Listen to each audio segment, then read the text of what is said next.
নুসরাত ফারিয়ার বিরুদ্ধে ভাটারা থানায় হত্যা চেষ্টা মামলার গ্রেপ্তার অভিনেত্রী নুসরাত ফারিয়াকে কারাগারে পাঠিয়েছে সিএমএম আদালত। ঢাকার মেট্রোপলিটন ম্যাজিস্ট্রেট সারা ফারজানা হক এ আদেশ দেন। আজ জামিন শুনানি শেষ না হওয়ায় পরবর্তী শুনানি হবে বৃহস্পতিবার সকাল ৯টায় তাকে হাজির করে মহানগর গোয়েন্দা পুলিশ। ঘণ্টাখানেক পর তাকে তোলা হয় এজলাসে।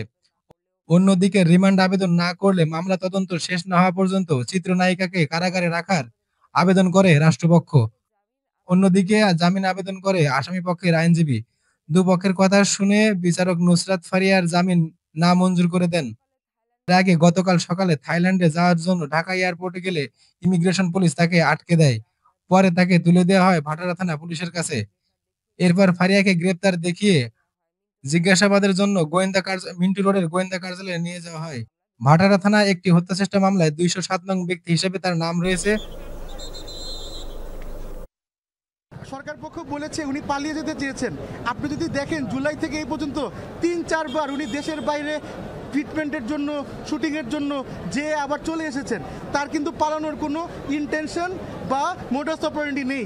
তার বিষয়ে আরও কাগজপত্র সহ আরও তথ্য প্রমাণ সহ তাকে জামিন শুনানির বিষয়টা করার জন্য প্রতিবেদন দেওয়ার জন্য আগামী ২২ তারিখ পাস নির্ধারণ করা হয় এবং আজকে তাকে সিডব্লিউ মূলে জেল হাজতে প্রেরণ করা হয়।